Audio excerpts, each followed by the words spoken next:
యెహెజ్కేలు గ్రంథము 44వ అధ్యాయము 15వ వచనం నుంచి 31వ వచనం వరకు ఉన్నటువంటి లేఖన భాగాన్ని మనం ధ్యానిద్దాం. ఇంతవరకు మనం విఫలమైనటువంటి అహరోను యాజకత్వాన్ని గురించి 44వ అధ్యాయం మొదటి వచనం నుంచి 14 వరకు మనం ధ్యానించాం.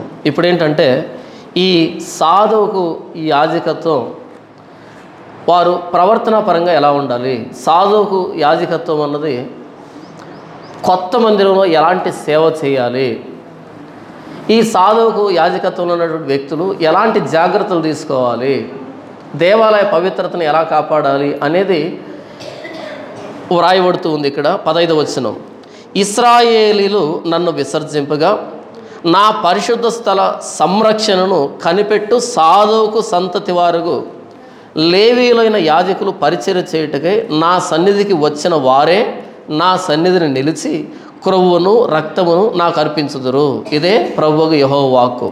ఈ 15వ వచనం నుంచి సాధువుకు యాజకత్వం ఎలా ఉండాలి, ఈ కట్టబడబోతున్నటువంటి మందిరం భవిష్యత్తులో పడగొట్టబడకుండా ఉండాలి అంటే, అపవిత్రపరచబడకుండా ఉండాలి అంటే సాధువుకు యాజకత్వం ఎలా ఉండాలని చెప్తున్నాడు. 15వ వచనం మరొకసారి చదివి వినిపిస్తా చూడండి. ఇశ్రాయేలీలు నన్ను విసర్జింపగా నా పరిశుద్ధ స్థల సంరక్షణను, అంటే ఇశ్రాయేలు నన్ను విసర్జింపగా అంటే అది అహరోను యాజకత్వం, పాత యాజకత్వం. ఇశ్రాయేలీలు నన్ను విసర్జింపగా నా పరిశుద్ధ స్థల సంరక్షణను కనిపెట్టు సాధువుకు సంతతి వారు లేవీయులైన యాజకులు పరిచర్య చేయుటకై నా సన్నిధికి వచ్చి వారే నా సన్నిధిని నిలిచి క్రొవ్వును రక్తమును నాకు అర్పించుదురు. ఇదే ప్రభువుకు యెహోవా వాక్కు. పాత అహరోను వరుస చెడిపోయింది కాబట్టి సాధువుకు వరుస నుంచి ఈ కొత్త మందిరంలో పరిచర్య చేసే పని ఇస్తున్నాను, వాళ్ళే నా సన్నిధిలో నిలవబడాలి అంటున్నాడు దేవుడు. ఇక్కడ 16వ వచనం, వారే నా పరిశుద్ధ స్థలంలో ప్రవేశింతురు, పరిచర్య చేయుటకై వారే నా బల్ల ఎద్దుకు వత్తురు, వారే నేను అప్పగించిన దాన్ని కాపాడుదురు. ఇదే ప్రభువుకు యెహోవా వాక్కు. ఇక్కడ వారే వారే వారే అంటున్నటువంటి ఏంటంటే వాళ్ళు కాకుండా ఇంకొకరిని నా సన్నిధిలో నేను అంగీకరించను అని. వారే అని ఒకసారి ఆయన చెప్పాడు అంటే మిగిలిన వాళ్ళని ఆయన అంగీకరించడు, వాళ్ళే రావాలి. వారి ప్రత్యేకత అది. దేవుని సన్నిధిలో సేవ చేయాల్సింది ఎవర్రా అంటే దేవుడు ఏర్పాటు చేస్తున్న వాళ్ళు. దేవుడు ఎవరినైతే ఏర్పాటు చేస్తున్నాడో వాళ్ళు దేవుని సన్నిధిలో పరిచర్య చేయాలి. ఈరోజు మనం క్రైస్తవ సంఘాన్ని చూసినప్పుడు ఎవరు పరిచర్య చేస్తారంటే వాళ్ళ తమ్ముడో అన్నో బామరిదో లేకపోతే కొడుకో లేకపోతే బంధువులు స్నేహితులు వీళ్ళు చేస్తూ ఉంటారు. అంటే వాళ్ళు చేసినటువంటి సేవని మిగతా వాళ్ళు కొనసాగిస్తూ ఉంటారు. వాస్తవానికి కొడుకైనంత మాత్రం చేత సేవ చేయాలని రూల్ ఏమి లేదు, అల్లుడైనంత మాత్రం చేత సేవ ఆ వ్యక్తికి వాళ్ళ రూల్ ఏమి లేదు. ఇదేమి వ్యాపారం కాదు. ఉదాహరణకి నేను ఒక వ్యాపార సంస్థను ప్రారంభించాను అనుకోండి, నా తదనంతరం దాని వారసత్వాన్ని నా బిడ్డలకో లేకపోతే మిగతా రక్త సంబంధీకులకో రావచ్చు అది. కానీ సేవ అనేది వారసత్వం కాదు. ఈరోజు సేవ ఏమైంది? వారసత్వం అయింది అంతే. ఎందుకంటే అది సేవ కాదు, వ్యాపారం. కాబట్టి ఈ వ్యాపార సంస్థని ఎవరికో నేను ఎందుకు ఇవ్వాలి, నా రక్త సంబంధికులుగా ఇస్తాను అనేటట్టుగా తయారైంది.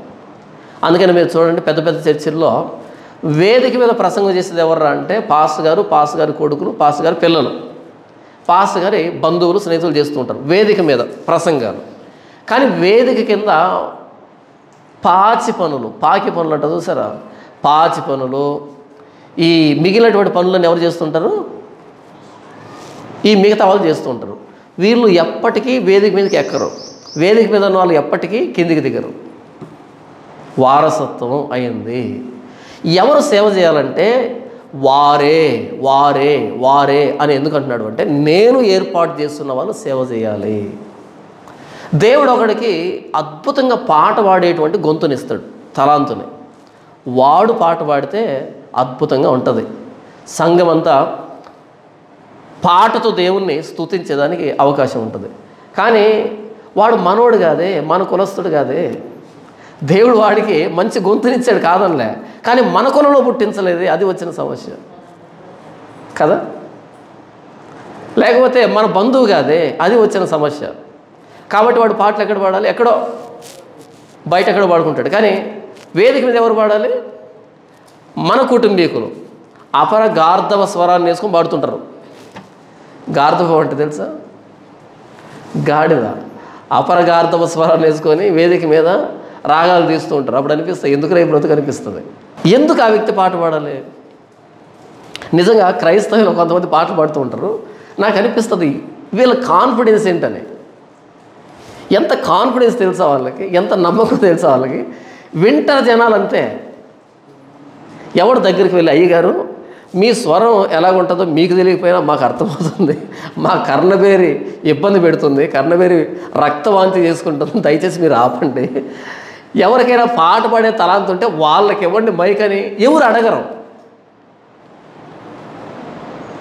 విచిత్రపు మనుషులు ఉన్నారు మీరు చూస్తే సోషల్ మీడియాలో.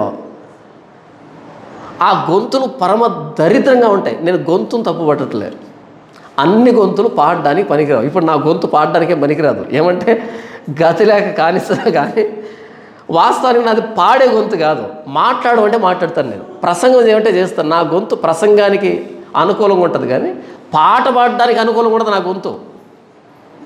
ఇప్పుడు నేను వెళ్ళి పాట పాడే వాళ్ళతో పోటీ పడ్డాను అనుకో, నా గొంతు పాడడానికి ఏంటి ఇబ్బంది అంటే కుదరదు. దాన్ని తలాంత్ అంటారు, టాలెంట్. ఒకడికి పాడే తలాంత్ ఇస్తాడు, వాడే పాడితే అందంగా ఉంటుంది. ఒకడికి పాటలు వ్రాసే తలాంత్ ఉంటుంది.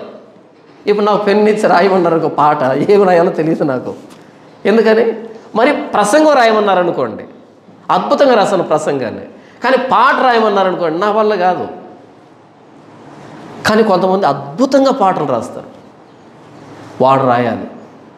కానీ అట్టగాదే మన కూతురో కొడుకో రాస్తే చూపించుకోవాలి.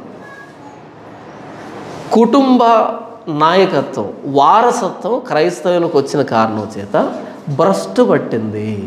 కానీ దేవుడు అంటున్నాడు 16వ వచనం, వారే నా పరిశుద్ధ స్థలంలో ప్రవేశింతురు. ఎందుకన్నాడు అన్నమాట? నేను ఏర్పాటు చేస్తున్నాను కాబట్టి వాళ్ళే ప్రవేశించాలి, మిగతా వాళ్ళు రాకూడదా? రాకూడదు.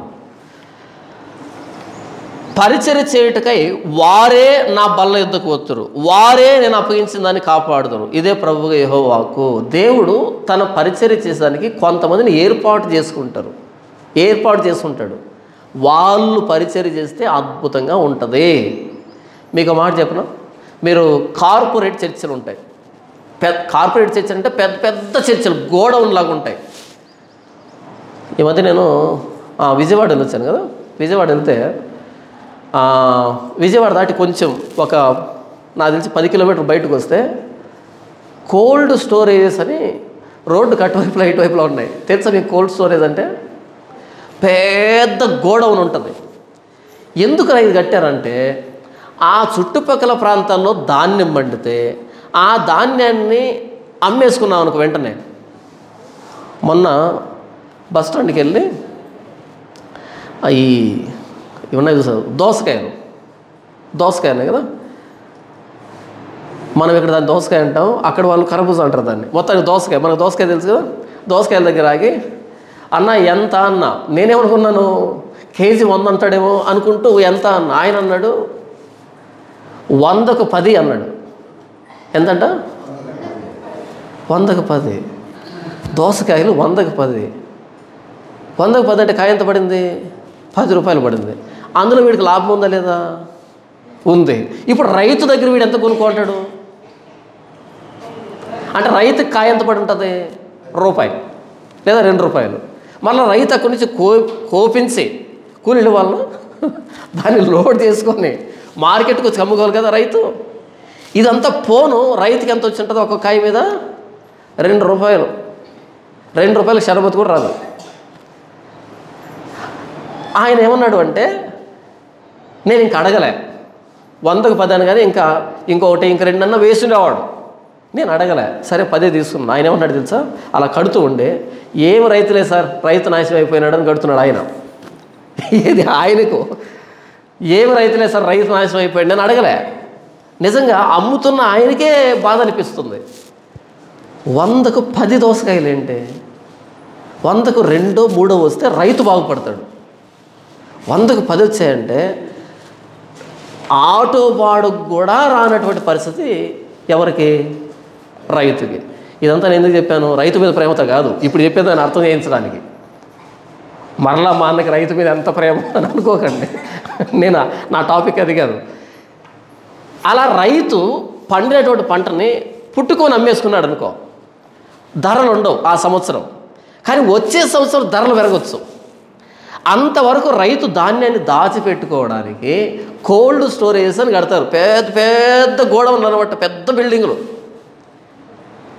మొత్తం ఊర్లో పడిన ధాన్యాన్ని అంతా తీసుకొచ్చి వేసిన ఒక మూలన అంత ఎత్తు వస్తుంది, అంత పెద్ద బిల్డింగ్ ఉంటుంది అది. అలా చుట్టుపక్కల ప్రాంతాల వాళ్ళందరూ వచ్చి వాళ్ళ ధాన్యాన్ని అంతా దాచిపెట్టుకుంటారు దాంట్లో. అలా వాళ్ళు నెల నెల డబ్బు కడతారు ఆ బిల్డింగ్కి. కోల్డ్ స్టోరేజ్ అంటారు దాన్ని, కుళ్ళిపోకుండా పాడు కాకుండా ఉంటాయి. ఆ గోడౌన్లు కూడా కోల్డ్ స్టోరేజ్లు కూడా సిగ్గుపడే స్థాయిలో కడతారు చర్చిని మనోళ్ళు. ఎందుకని? అక్కడ కోల్డ్ స్టోరేజు ధాన్యాన్ని కుళ్ళిపోకుండా చేయడానికి. ఇక్కడ మనోళ్ళు కొడుతున్నటువంటి కోల్డ్ స్టోరేజ్ దేనికి తెలుసా? కుళ్ళిపోయిన వాటిని దాచిపెట్టుకోవడానికి. ఏం కుళ్ళిపోయినాయి? వాక్యం అంటే అసహ్యం. ఎవరికి? క్రైస్తవులకి. వాక్యం అంటే వాంతి వస్తుంది, చిచి రోత వాంతి అంటే వాక్యం అంటే. ఎందుకని? నచ్చదు వాక్యం. అందుకని పెట్టకథలు చెప్పడానికి కుళ్ళిపోయిన వ్యక్తులకి పెద్ద పెద్ద గోడౌన్లు కడతారు. ఆ కార్పొరేట్ సంఘాల్లో కొన్ని వేల మంది ఉంటారు. ఎంతమంది వెళ్తారు? కొన్ని వేల మంది వెళ్తారు అక్కడికి. ఎందుకంటే అక్కడ ఏసీ ఉంటుంది, అక్కడ లైటింగ్ ఉంటుంది, అక్కడ డిస్ప్లే ఉంటాయి, అక్కడ జూ ఉంటుంది, పార్క్ ఉంటుంది, భలే ఉంటుంది అక్కడ, భలే ఫెసిలిటీ ఉంటుంది. అంటే సింపుల్గా చర్చికి వచ్చామా లేకపోతే సినిమా థియేటర్కి వచ్చామా? సినిమా థియేటర్ కూడా అంత బాగుంటుంది నాకు తెలిసి. అలా కడతారు. అక్కడ ఏం జరుగుతుందంటే కొన్ని వేల మంది ఉంటారు కదా, అందులో నాకు తెలిసి కనీసం ఒక 100 మందికి దేవుడు కాపరి అయ్యేటువంటి తలాంతు ఇచ్చుంటాడు, పాస్టర్ అయ్యేటువంటి తలాంతు ఇచ్చుంటాడు. అందులో కనీసం 100 మందికి. ఆ 100 మందిని గుర్తించి ఎవరు? ఆ గోడౌను కట్టినటువంటి పెద్ద ఎవడైతే ఉన్నాడో వాడు గుర్తించి పెద్ద పాస్టర్ ఏం చేస్తాడు? అందరి మెడలో ఏం వేస్తాడు? కుక్క మెడలో చైన్ వేసినట్టుగా ఒక ఐడెంటిటీ కార్డు పడేస్తాడు వాడి మెడలో. ఆ ఐడెంటిటీ కార్డు ఏంటి? వాలంటీర్ అని. వాలంటీర్ అంటే తెలుసా మీకు? ఇప్పుడేం చేస్తారు వాలంటీర్ అంటే? అన్న బండి ఇక్కడ పెట్టండి, కారు ఇక్కడ పెట్టండి. ఒకడు వెహికల్స్ దగ్గర, ఇంకోడు ఎక్కడ ఉంటాడు? కొలాయిల దగ్గర, ఇంకోటి ఎక్కడ ఉంటాడు? చెప్పుల దగ్గర, ఇంకోటి ఎక్కడ ఉంటాడు? కుర్చీల దగ్గర, ఇంకోటి ఎక్కడ ఉంటాడు? మైక్ దగ్గర, ఇంకోటి దగ్గర కెమెరా దగ్గర, ఇంకోటి. ఇలా సింపుల్ చెప్పాలంటే జీతం లేకుండా గొడ్డు చాకరీ చేసేటువంటి వాళ్ళని వాలంటీర్స్ అని పిలుస్తారు. స్వచ్ఛందంగా పనిచేస్తారు. మరలా రూపాయి జీతం ఉండదు వీళ్ళకి, రూపాయి ఆదాయం ఉండదు వీళ్ళకి. స్వచ్ఛందంగా వీళ్ళ ఖర్చు పెట్టుకొని చేస్తారు. అలా 100 మందికి సేవకులయ్యే తలాంతు ఉంటే వాళ్ళు ప్రశ్నించకుండా మేము కూడా వాక్యం చెప్తాం, మేము కూడా పాట పాడతాం అని అనకుండా ఏం చేస్తారు తెలుసా? వాళ్ళ మెడలో మనం వేస్తాం కదా టామీ జిమ్మి అని ఒక చైన్ వేస్తాం మెడలో, కుక్క మెడలో చైన్ వేస్తాం, అలా వేస్తారనమాట. వాళ్ళు ఇక దాన్ని చూసుకొని మురిసిపోతూ ఉంటారు. అబ్బా ఇంత పెద్ద గోడౌన్లో నేను వాలంటీర్ అంటే చిన్న విషయమా? ఏదో ఐఏఎస్ పాస్ అయినట్టు. ఇంత పెద్ద చర్చిలో, ఆ చర్చి కాదు గోడౌన్, కోల్డ్ స్టోరేజ్. ఎందుకు కోల్డ్ స్టోరేజ్? కుళ్ళిపోయిన వాటిని పెట్టే కోల్డ్ స్టోరేజ్ ఇది.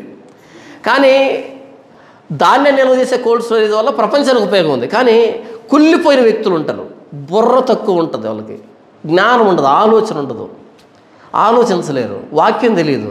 వాళ్ళకు పెట్టకథలు కావాలి, కట్టుకథలు కావాలి, తమాషాలు కావాలి, డ్రామాలు వేయాలి, స్కిట్లు వేయాలి, బైబుల్ తప్ప అన్నీ చేయాలి.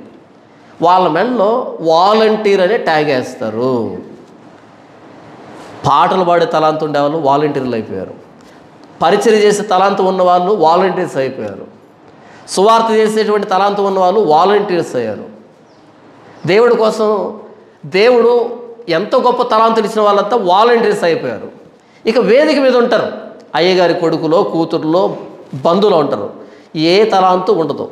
వాళ్ళకున్న తలాంతు ఏంటంటే ఏ తలాంతు లేకపోవడమే వాళ్ళ తలాంతు. పాట రాదు, వాక్యం రాదు, ఏమీ రాదు. వాళ్ళు మాత్రం వేదిక మీద ఉంటారు. వాళ్ళు వీళ్ళందరూ పరిపాలిస్తుంటారు. ఇంతకు మించిన దరిద్రం ఇంకోటి ఏముంటుంది చెప్పండి? టాలెంట్ ఉన్నోడు ఆ పని చేస్తే అది ఒకలాగా ఉంటుంది, తలాంతు లేనోడు చేస్తే పరమ చండాలంగా ఉంటుంది, పరమ చండాలంగా ఉంటుంది. చివరికి నన్నారి షరబత్ వేయాలన్నా దానికి ఒక టాలెంట్ కావాలా? అవునా? నన్నారి షర్బత్ అని మీరు నన్ను ఏమన్నారు, నాకు చేత కాదు అది చేస్తే నేను కూడా తాగలేను, నేను చేసిందాన్ని.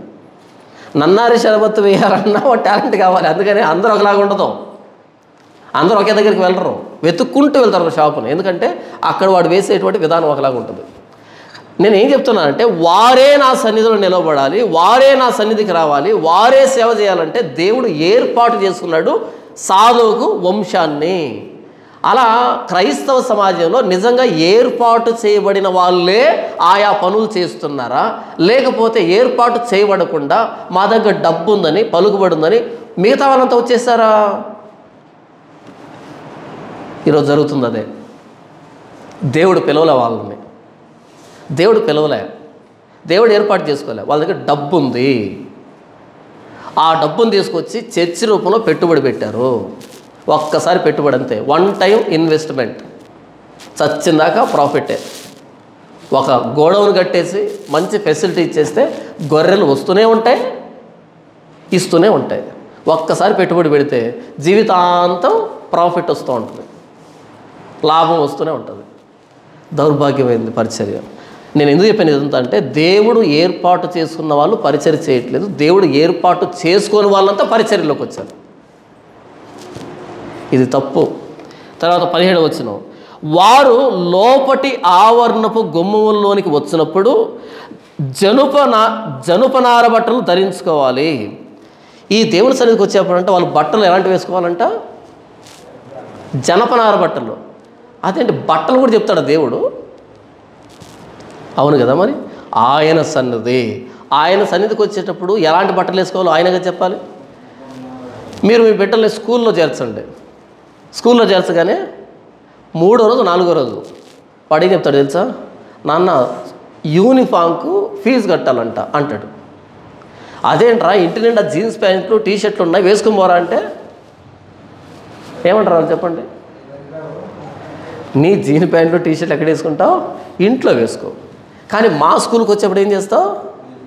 మా స్కూల్కి ఒక యూనిఫామ్ ఉంది. లేదండి మా అబ్బాయికి అలాంటి యూనిఫామ్ కుట్టించమండి, వాడికి ఇంటి నిండా బట్టలు ఉన్నాయి, ఇవే వేసుకొని వస్తాడానండి, అయితే ఇంకో స్కూల్ చూసుకోండి అంటారు వాళ్ళు. ఎందుకంటే వాళ్ళ స్కూల్ కాబట్టి వాళ్ళకు కోడ్ పెట్టుకుంటారు, వాళ్ళకు నియమం పెట్టుకుంటారు. వాళ్ళ స్కూల్కి వెళ్ళేటప్పుడు వాళ్ళు చెప్పిన బట్టలే వేసుకుని వెళ్ళాలి కదా. వాడు వేసుకున్న బూట్లు కలర్ కూడా వాళ్ళే డిసైడ్ చేస్తారు. ఎర్ర బూట్లు వేసుకుపోతే రానివ్వరు, వాళ్ళు నల్లటి పెడితే నల్లటి వేసుకొని పోవాలి, పొల్లటి పెడితే పొల్లటి వేసుకొని పోవాలి.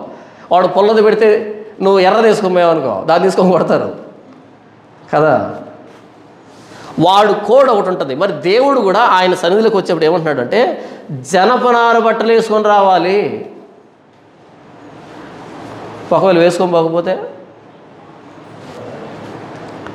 ఈరోజు చర్చికి వెళ్ళేవాళ్ళు చూడండి, ఎవడి బట్టలు వాళ్ళ ఇష్టం, వాళ్ళ ఇష్టమే, ఎవరు ఏదైనా వేసుకోవచ్చు. అయితే గౌరవంగా ఉండే బట్టలు వేసుకొని పోవాలి. కానీ చర్చిలకి జీన్స్ ప్యాంట్లు టీషర్ట్లు వేసుకుని వెళ్తున్న వాళ్ళు ఎంతమంది? ఏది ఆడవాళ్ళని మాట్లాడుతుంది, మగాళ్ళు కాదు. విచిత్రంగా చర్చిలకు వెళ్ళేటువంటి వ్యక్తులు ఎక్కడ మీకు ఎవరు కనపడలేండి, అంతా మనం పల్లెటూరు సరుకు కదా. మా సార్ ఒక ఆయన ఉండే, పల్లె పువ్వులో మొలిచిన మల్లె పువ్వును అని ఒక పాట రాసే. మనమంతా పల్లె పువ్వులో మొలిచిన మల్లె పువ్వులు, మనకి జీన్ ప్యాంట్ టీషర్ట్లు తెలీదు. మీరు టౌన్లోకి వెళ్తే లేదా ఈ గోడౌన్లు ఉన్నాయి కదా కోల్డ్ స్టోరేజ్లు, ఆ కోల్డ్ స్టోరేజ్కి వెళ్తే అన్ని కుళ్ళిపోయిన టొమాటోలు అన్ని జీన్ ప్యాంట్ టీషర్ట్లు వేసుకొని వెళ్తాయి. సినిమా హీరోయిన్లకి సినిమా హీరోలకి ఏమాత్రం తీసిపోకుండా వెళ్తారు అక్కడికి. నేను ఎందుకు మాట చెప్తున్నాను? బైబిల్లో రాశారు కాబట్టి. నా సన్నిధికి వచ్చేప్పుడు జనపనార బట్టలు అంటే మనం కూడా జనపనార బట్టలు వేసుకుందామా అంటే నేను దేవుడు బట్టలను కూడా పట్టించుకుంటున్నాడని చెప్తున్నా. ఇప్పుడు జనపనార బట్టలు వేసుకుంటే కుదరదు, కానీ బట్టలు కూడా ఎలా ఉండాలి అనేది ఆయన డిసైడ్ చేశాడు. అంటే బట్టలు కూడా పట్టించుకుంటాడని చెప్తున్నా నేను. దేవుని సన్నిధికి వెళ్ళేటప్పుడు ఏ బట్టలు వేసుకోవాలి, అలాగే బయట అలాంటి వేసుకోమని చెప్పట్లే నేను. ఒకసారి దేవుడికి మనల్ని మనం అప్పగించుకున్న తర్వాత దేవుడు ఏది మెచ్చుతాడు ఏది మెచ్చడన్నది మనకు స్పృహ ఉండాలి. దేవుడు వద్దన్న దాని పట్ల మనకు విముఖత ఉండాలి, దేవుడు కావాలన్న దాని పట్ల మనకు ఇష్టం ఏర్పడాలి. ఇష్టం లేకపోయినా సరే జనపనార బట్టలు వేసుకొని నా సన్నిధికి రావాలి. ఎందుకు జనపనార బట్టలు అన్నాడు ఆయన? చూడండి, లోపటి ఆవరణపు గుమ్మముల ద్వారా వారు మందిరమును ప్రవేశించి పరిచర్య చేయనప్పుడల్లా బొచ్చు చేత చేసిన బట్టలు వారు ధరింపకూడదు. వారు ఒక్కసారి లోపలి ఆవరణలోకి వచ్చారు అంటే లోపలి ఆవరణలో ఏ బట్టలు ఉండాలి? జనపనార బట్టలు ఉండాలి. బొచ్చు చేత వేయబడిన బట్టలు లోపల కనబడకూడదు. బొచ్చు చేత అంటే ఊల్. మనం స్వెటర్లు వేసుకుంటామే. మనం స్వెటర్లు ఎందుకు వేసుకుంటాం? చలిని ఆపడానికి. చలిని ఆపడం అంటే ఏంటి? అంటే వేడిని పుట్టిస్తాయి అవి. ఇప్పుడు మీరంతా ప్రశాంతంగా కూర్చోన్నారా? నా పరిస్థితి ఎట్లా తెలుసా? లోపల కెమెరాలో చూడటానికి కొంచెం గౌరవం ఉంటుంది, కానీ లోపల నా పరిస్థితి మీకు చెప్పినా అర్థం కాదు, అంత దారుణం ఉంటుంది. ఎందుకని మామూలుగా ఎండాకాలం ఇది వేసుకుంటేనే కష్టము, దీనిపైన మరలా ఇది ఒక బిల్డప్ తప్పదు కదా. కెమెరా కోసం అని కొన్ని డ్రామాలు వేయాలి. ఇది వేసుకున్నా కదా, లోపల మాత్రం ఏంజల్ జలపాతాలు పడుతున్నాయి, జలజల రాలుతున్నాయి అన్నమాట. అది పరిస్థితి. ఇది ఉన్నితో చేసింది కాదు, ఇది కాటన్ అంతే. కానీ ఉన్నితో చేసిన స్వెటర్ వేసుకున్నాను ఇప్పుడు, అప్పుడు ఎలాగుంటుంది? మామూలుగా ఉంటుంది వ్యవహారం కదా. ఎందుకు ఆయన ఉన్నితో చేసిన వాటిని వేసుకోకూడదు, బొచ్చుతో చేసిన వాటిని వేసుకోకూడదు అని చెప్తున్నాడంటే, నా సన్నిధిలో చెమట పుట్టించే వాటిని ధరించకూడదు, నీ ఒళ్ళు వాసన రాకూడదు, చెమట వాసన రాకూడదు. అదేంటి చెమట వాసన రావడం పాపమా? పాపం కాదు అది. పాత నిబంధన ప్రజలకి శరీర సంబంధమైన పరిశుద్ధత ఏంటో నేర్పిస్తున్నాడు. మొదట శరీర సంబంధమైన పరిశుద్ధత ఏంటో అర్థమైతే అటు తర్వాత ఆత్మ సంబంధమైన పరిశుద్ధత ఏంటో అర్థమవుతుంది కాబట్టి కదా. అది ఎల్కేజీ స్టాండర్డ్ పాత నిబంధన అన్నది. కాబట్టి మీరు యాజకులుగా ఉన్నారు కదా, మీరు చెమట వాసన కొట్టుకుంటూ ఉండకూడదు. మరి చెమట పట్టకుండా ఆపలేం, కానీ చెమట రాకుండా ఆపేదానికి అవకాశం ఉంది. ఎలా? బొచ్చుతో చేసినటువంటి వస్త్రాల స్థానంలో జనపనార వస్త్రాలు వేసుకుంటే చెమట పట్టదు, చలువా. అంటే దేవుడు ఏం చెప్తున్నాడంటే, నా సన్నిధిలో మీరు బట్టలు మీకు ఇష్టం వచ్చిన వాటిని ధరించకూడదు. నా సన్నిధి లోపలి ఆవరణలోకి వచ్చినప్పుడు జనపనార బట్టలే లోపల కనిపించాలి, బయట మీ ఇష్టం. ఉన్నితో చేసిన వాటిని వేసుకోవచ్చు, కానీ ఆవరణం లోపలికి వచ్చినప్పుడు జనపనారతో చేసిన వాటిని వేసుకోవాలి. అంటే చెమట పట్టనటువంటి వాటిని వేసుకోవాలి. నా సన్నిధిలో తిరిగేటప్పుడు శరీర సంబంధమైన శుభ్రత పాటించాలి, దానికి నేను చెప్పిన బట్టలు వేసుకోవాలి. ఒకసారి ప్రభువైన యేసుక్రీస్తుని అంగీకరించిన తర్వాత మన బట్టలు మన ఇష్టం అంటే కుదరదు. ఇది పాత నిబంధన. లోపటి ఆవరణలోకి వచ్చినప్పుడు ఒక రకమైన బట్టలు, బయట ఇంకో రకమైన బట్టలు వేసుకోవచ్చు వాళ్ళకి. కానీ మనది కొత్త నిబంధన. ఒక ప్రత్యేకంగా మందిరం అంటూ లేదు మనకి, మొత్తం ఆయన ఆలయమే. ఈ దేహం ఆయన ఆలయం అని రాయబడింది. మీ దేహం దేవుని వల్ల మీకు అనుగ్రహించబడి మీలో ఉన్న పరిశుద్ధాత్మక ఆలయమై ఉన్నదని మీరు ఎరుగురా అన్నాడు. కాబట్టి ఇదే ఆలయం అన్నాడు. దీన్ని మనం కాపాడుకోవాలి. ఇష్టం వచ్చినట్టుగా ఇష్టం వచ్చిన డ్రెస్సులు వేసుకోకూడదు. నేనేమైనా సొంతంగా చెప్తున్నాను, బైబిల్లో ఉన్నది చెప్తున్నాను? బైబిల్లో ఉన్నది చెప్తున్నాను, మీకు అర్థమయ్యేటట్టు చెప్తున్నాను. అదే విషయం. నేను యేసుని నమ్ముకున్న తర్వాత నా బట్టలు అన్నవి నా చేతిలో ఉండవు, ఆయన చేతిలో ఉంటాయి. ఆయన చెప్పినట్టుగానే వేసుకోవాలి. నా ఇష్టం ప్రభు అంటే కష్టం. చూడండి 18వ వచనం, అవిసనార పాగాలు ధరించుకొని నడుములకు జనపనార బట్ట కట్టుకొనవలెను, చెమట పుట్టించున్నదేదైనను వారు ధరింపకూడదు. చెప్పాను కదా. తలకేం పెట్టుకోవాలంట? పాగా పెట్టుకోవాలి. నడుంకి ఏం కట్టుకోవాలంట? జనపనార బట్ట కట్టుకోవాలి నడుంకి. అంటే బెల్ట్ లాగా. బెల్ట్ కూడా లెదర్ వద్దంట. నడుముకి జనపనార బట్ట అంటే నడుముకి ఎందుకు కట్టుకుంటారంటే బెల్ట్ లాగా, వదులు కాకుండా. ఆ బెల్ట్ కూడా లెదర్ ఉండొద్దు, లెదర్ వేడి. బెల్ట్ కూడా ఏమి ఇస్తున్నాడు? జనపనార బెల్టే. మొత్తం అంతా బేడు ఏమంటారు, మొత్తం అంతా జనపనారే. చూడండి 19, బయటి ఆవరణంలోనికి జనుల వద్దకు వారు వెళ్ళినప్పుడు తమ ప్రతిష్ఠిత వస్త్రములను తీయకపోవట చేత జనులను ప్రతిష్ఠింపకుండానట్లు తమ పరిచర్య సంబంధమైన వస్త్రములను తీసి ప్రతిష్ఠితములకు గదుల్లో వాటిని ఉంచి వేరు బట్టలు ధరించాలి. బయటికి వెళ్ళేటప్పుడు ఏం చేయాలంట? అలాగే వెళ్ళిపోకూడదు. అక్కడ లోపల గదులు ఉంటాయి, యాజకులు గదులు ఉంటాయి, కావలి వారి గదులు ఉంటాయి, ప్రధాన యాజకుడి గదులు ఉంటాయి, వంట గదులు ఉంటాయి, ఇలా లేవీయులకు గదులు ఉంటాయి. వీళ్ళేం చేయాలి? లోపలికి వచ్చినప్పుడు జనపనార బట్టలు ధరించుకొని రావాలి, వెళ్ళేటప్పుడు అవి అక్కడ పెట్టి వెళ్ళాలి. మరుసటి రోజు ఇప్పుడు వేరే జత్తా వస్తారు, ఇవి తీసుకొని వెళ్ళి వాటిని ఉదుక్కొని మరలా పెట్టుకోవచ్చు, లేదా లోపలనే వదగాలి. మొత్తానికి వాటిని సామాన్య జనుల్లో వేసుకొని తిరగకూడదు. అవి ప్రతిష్ఠితమైనటువంటి బట్టలు. ప్రతిష్ఠితం అంటే ప్రత్యేకం, అంతే. చూడండి 19వ వచనం, 20వ వచనం కదా. మరియు వారు తమ తలలు క్షౌరము చేయించుకొనకూడదు, తల వెంట్రుకలు పెరగనీయక కత్తెరతో మాత్రం వాటిని కత్తిరించుకొనవలెను. ఇంకా తల వెంట్రుకల విషయంలో చూడండి, వాళ్ళు తలని క్షౌరం చేసుకోకూడదు, అంటే గుండు చేసుకోకూడదు అని చెప్తున్నాడు. క్షౌరం అంటే కటింగ్ అనుకున్నారు, క్షౌరం అంటే గుండు చేసుకోకూడదు, బోడిగా కనబడకూడదు. వాళ్ళు వెంట్రుకలు పెరగనివ్వకూడదు, అలాగని స్త్రీలలాగా పెరగనివ్వకూడదు, అలాగని గుండు చేసుకోకూడదు, పొడవుగానే ఉండాలి. వెంట్రుకల్ని కత్తిరించుకోవాలి. మీకు అర్థం కాకపోతే యూదులకు సంబంధించినటువంటి ఏమైనా వీడియోస్ ఉంటే చూడండి. ప్రధాన యాజకులు ఎలా ఉంటారంటే పొడవాటి వెంట్రుకలు ఉంటాయి. యేసుప్రభు వెంట్రుకలు మీరు చూశారు కదా, యేసుప్రభు యూదుడు, ఆయనకు వెంట్రుకలు ఈ భుజం వరకు ఉంటాయి కదా. వాళ్ళు గుండు చేసుకోరు. మనోళ్ళు మాత్రం చర్చికి వచ్చే గుండు చేసుకుంటారు. ఏది? తండ్రి కుమార పరిశుద్ధాత్మ నామములో మరలా, అంతేనా? మరలా బయట చేసుకోరు గుండు కూడా.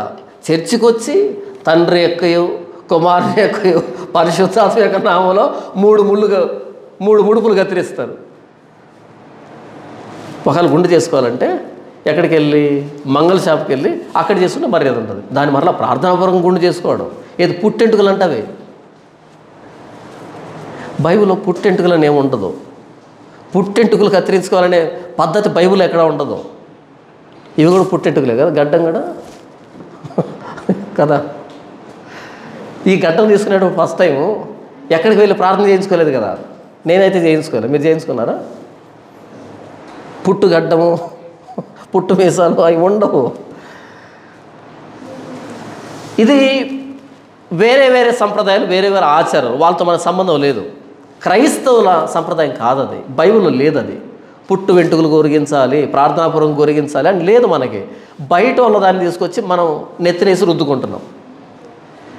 గుండు కొట్టించుకోవడం తప్పు కాదు, క్రాప్ చేయించుకోవడం తప్పు కాదు.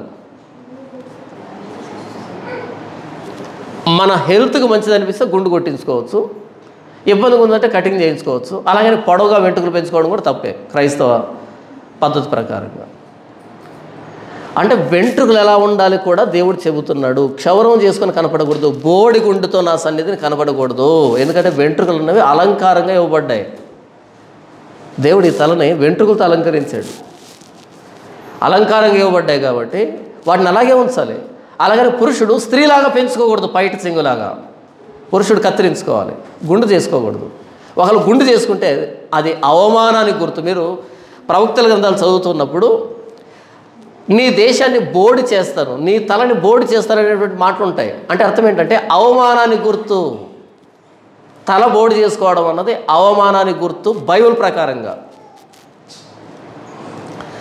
ఆపరేషన్ జరుగుతుంది తలకి, అప్పుడు చేసుకోవచ్చు, అది ట్రీట్మెంట్ అది. అంతేగాని మామూలు సందర్భాల్లో యూదులు చేసుకోరు. ప్రత్యేకించి యాజకులు చేసుకోకూడదు, క్షౌరం చేసుకోకూడదు. అంటే వాళ్ళ తలలో ఎలా ఉండాలన్నది కూడా దేవుడు నిర్ణయించాడు. వారి బట్టలు ఏమి ఉండాలి కూడా దేవుడు నిర్ణయించాడు. తల మీద కిరీటం ఉండాలి, పాగా ఉండాలి, అది కూడా దేవుడు నిర్ణయించాడు. ఏ రకమైన బట్టలు దేవుడు నిర్ణయించాడు, ఎందుకంటే అది ఆయన సన్నిధి కాబట్టి. 21వ వచనం, లోపటి ఆవరణములో చొచ్చునప్పుడు ఏ యాజకుడును ద్రాక్షారసం పానం చేయకూడదు. ద్రాక్షారసం తాగొచ్చు. ద్రాక్షారసం అంటే 2 రకాలు. పులి పెట్టిన ద్రాక్షారసాన్ని సారాయి అని పిలుస్తారు, మద్యం అని పిలుస్తారు. ద్రాక్షారసం పులిసిందనుకో, అదేమవుతుంది? మత్తు పుట్టిస్తుంది. ద్రాక్షారసం పులిస్తే మత్తు పుట్టిస్తుంది. సారాయి అంటారు, లేకపోతే బ్రాందీనో లేకపోతే విస్కీనో ఏదో మత్తు పుట్టించేవి కదా. నాకు సరిగ్గా తెలియదు, ద్రాక్షారసం విస్కీ ఉండదంటే నాకు తెలియదు, నేను తాగలేదు. మత్తు పుట్టించేదాన్ని పులి పెడతారు, కానీ ఫ్రెష్ గ్రేప్ జ్యూస్ని తాగుతారు, యూదులు తాగుతారు. మీరు ద్రాక్ష రసం తాగరా? గ్రేప్ జ్యూస్ తాగరా? ఎండాకాలం కదా, గ్రేప్ జ్యూస్ తాగుతాం, మంచిది. కానీ అది పులి పెట్టి తాగినప్పుడు తాగుడు పోతాడు అని పిలుస్తారు. పులి పెట్టకుండా తాగితే మంచోడు అని పిలుస్తారు. ఇక్కడ యాజకుడు ద్రాక్ష రసాన్ని త్రాగకూడదు, అది పులి పెట్టిందైనా లేదా ఫ్రెష్దైనా తాగకూడదు ద్రాక్ష రసాన్ని. ఇక ఇంకో మాట ఏంటంటే, బైబిల్లో పదే మనకు ద్రాక్ష రసాన్ని కనపడతాయి కదా. పులి పెట్టిన దాన్ని ద్రాక్ష రసం అని అంటారు వాళ్ళు, ఫ్రెష్గా ఉండేదాన్ని కూడా ద్రాక్ష రసం అని పిలుస్తారు. యూదులకి ప్రధాన పానీయం ద్రాక్ష రసం. వాళ్ళు కొన్ని ప్రత్యేకమైన సందర్భాల్లో పులి పెట్టిన దాన్ని కూడా తాగొచ్చు. వాళ్ళు తాగి కేకలేయకూడదు, తాగి పోకూడదు. మనం సామెత గ్రంథం చదివినప్పుడు చనిపోవచ్చున్న వారికి ద్రాక్ష రసాన్ని ఇవ్వండి అని అంటాడు. చనిపోవచ్చున్న వారికి ద్రాక్ష రసాన్ని ఇవ్వండి, వారు దాన్ని త్రాగి తమ బాధను మర్చిపోతారు అని అంటాడు సొలొమోను. అంటే దాని అర్థం ఏంటి? మెడిసిన్ లాగా వాడు నిద్ర పట్టకుండా కేకలు వేస్తూ ఉంటే, ఒకటే ఆలోచనతో అరుస్తూ ఉంటే, అంటే చనిపోయేటువంటి పరిస్థితులు ఉన్నప్పుడు, నొప్పులతో బాధపడుతున్నప్పుడు ద్రాక్ష రసాన్ని ఇవ్వండి అంటాడు. అదేంటి? పులి పెట్టినటువంటి ద్రాక్ష రసం. ఎలా ఇవ్వమంటున్నాడు? తాగి ఊగడానికి కాదు, బాధను తట్టుకోవడానికి మెడిసిన్ లాగా ఇవ్వండి అంటున్నాడు. యేసు ప్రభు కానా విందులో ద్రాక్ష రసం చేశాడు. ఏం చేస్తుంటాడు చెప్పండి? ఇప్పుడు ఫ్రెష్ జ్యూస్ చేస్తుంటాడు, లేకపోతే పులిసిపోయింది చేస్తుంటాడా? కదా, ఫ్రెష్ జ్యూస్ చేశాడు ఆయన. ఎలా చెప్తాం వాడిని మనం? అక్కడ లేదు కదా ఫ్రెష్ జ్యూస్ చేశాడని. ఎందుకు పులి పెట్టింది చేసి ఉండకూడదు ఆయన? మద్యం త్రాగకూడదని చెప్పిన బైబిల్లో, మద్యం వెక్కిరింతల పాలు చేస్తుందని చెప్పినటువంటి ఈ లేఖనాల్లో యేసు ప్రభు మద్యాన్ని ఎందుకు చేస్తాడు? చేయడు కదా. ఒకవేళ యేసు ప్రభు మద్యాన్ని చేశాడు అనుకో, మద్యంతో మత్తులో ఉండకండి అని అపోస్తలుడైన పౌలు రాశాడు అనుకో, ఎవరిని వెక్కిరించినట్టు? మీకు అర్థమైందా? యేసు ప్రభు మద్యాన్ని చేశాడు అనుకో, పులి పెట్టిన ద్రాక్షరసం చేశాడు, కానా విందులో చేశాడు అనుకుందాం కాసేపు. ఇప్పుడు అపోస్తలుడైన పౌలు వచ్చి మద్యంతో మత్తులై ఉండకండి అని అన్నాడు అనుకో, అప్పుడు పౌలు ఎవరిని వెక్కిరించినట్టు?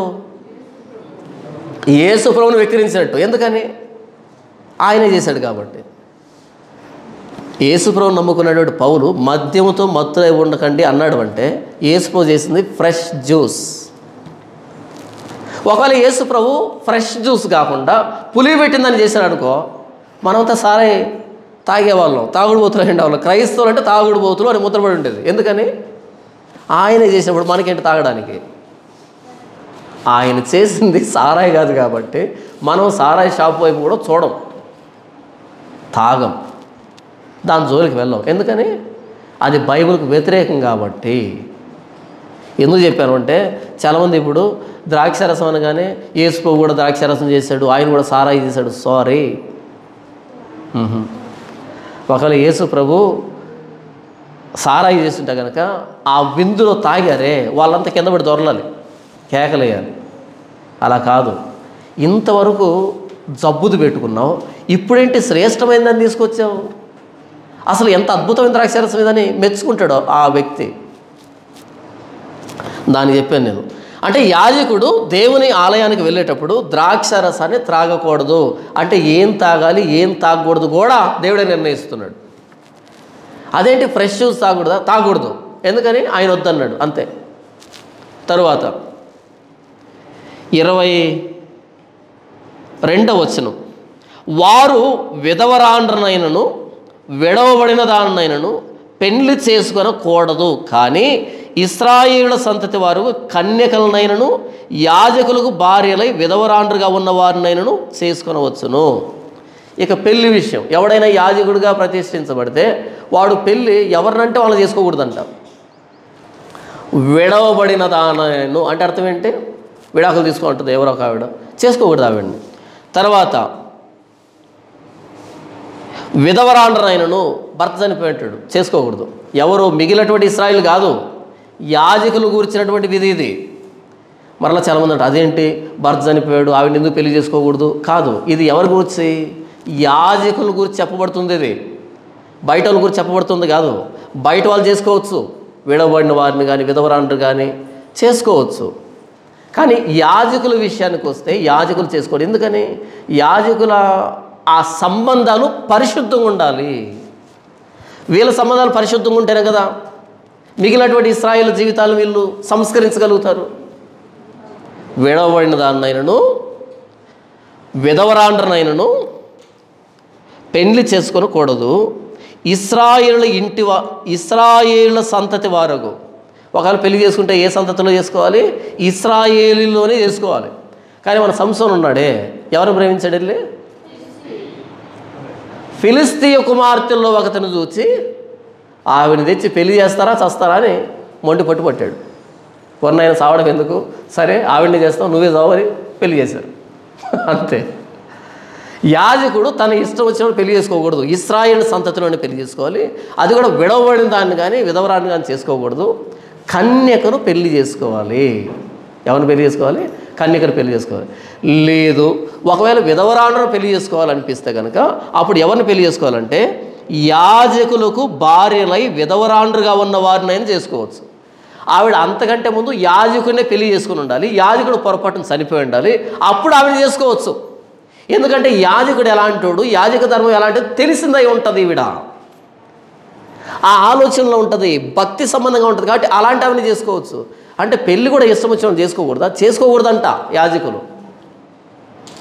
ఇదంతా ఎవరికి చెప్తున్నాడు? సాదోకు వంశానికి చెప్తున్నాడు. నీకంటే ముందు అనేటువంటి యాజకులు వాళ్ళు ఇష్టం వచ్చిన బట్టలు కట్టుకున్నారు, వాళ్ళు ఇష్టం వచ్చిన తిండి తిన్నారు, వాళ్ళు ఇష్టం వచ్చిన వాళ్ళని పెళ్లి చేసుకున్నారు, వాళ్ళకి ఇష్టం వచ్చినట్టుగా ప్రవర్తించారు, తీసుకొచ్చారు. నా పరిశుద్ధతని అపరిశుద్ధతగా మార్చారు, అపవిత్రపరిచారు. అయితే మీరేం చేస్తారంటే నేను చెప్పినట్టుగానే ప్రవర్తించాలి. మీ కటింగ్ నేను చెప్పినట్టుగానే ఉండాలి, మీ బట్టలు నేను చెప్పినట్టుగానే ఉండాలి, మీ పెళ్ళిళ్ళు నేను చెప్పినట్టుగానే ఉండాలి, మీ తిండి నేను చెప్పినట్టుగానే ఉండాలి, మీ ఉద్యోగాలు నేను చెప్పినట్టుగానే ఉండాలి. ఎందుకంటే ఇది నా సన్నిధి, నేను కట్టించబోతున్న మందిరం. మీ ఇష్టం వచ్చినట్టు ప్రవర్తిస్తే దీన్ని పడగొడతారు మరలా. అది ఆయన ఉద్దేశం. చూడండి 23వ వచనం. ఎందుకు ఇలాంటి నియమాలు చెప్తున్నాడు అంటే 23వ వచనం చూడండి. ప్రతిష్ఠితమైనది ఏదో, ప్రతిష్ఠితము కానిది ఏదో, పవిత్రమైనది ఏదో, అపవిత్రమైనది ఏదో కనుగొనుటకు వారు నా జనులకు నేర్పునట్లు. యాజకులు ఏం పని చేయాలంట? ప్రజలకి ఏది పవిత్రమైందో, ఏది పవిత్రం కానిదో, ఏది ప్రతిష్ఠితమైందో, ఏది ప్రతిష్ఠితం కానిదో ఈ తేడా ఎవరు నేర్పించాలంట జనాలకి? యాజకులు. పాస్టర్లు ఏం నేర్పించాలి సంఘానికి?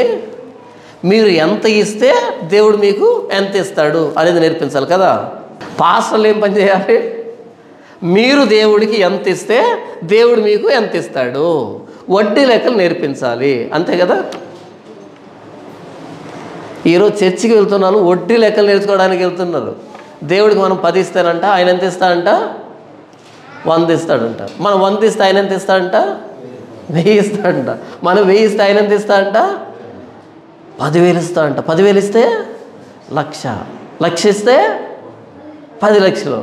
అప్పుడు నా సలహా ఏంటంటే నీ భార్య మెడలో అమ్మి నువ్వే ఇచ్చావనుకో దేవుడికి, అప్పుడు నీకే ఇస్తాడు కదా.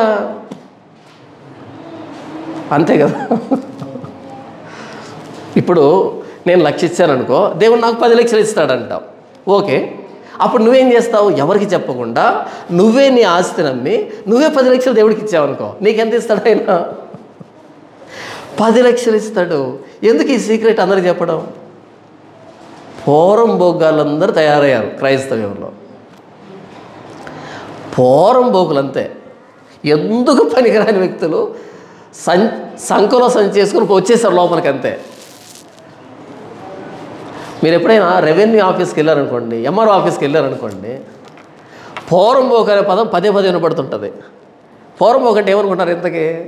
ఇదిగో ఇక్కడ పోరంబోకు 10 ఎకరాలు ఉంది, ఇక్కడ పోరంబోకు 10 ఎకరాలు ఉంది అంటారు.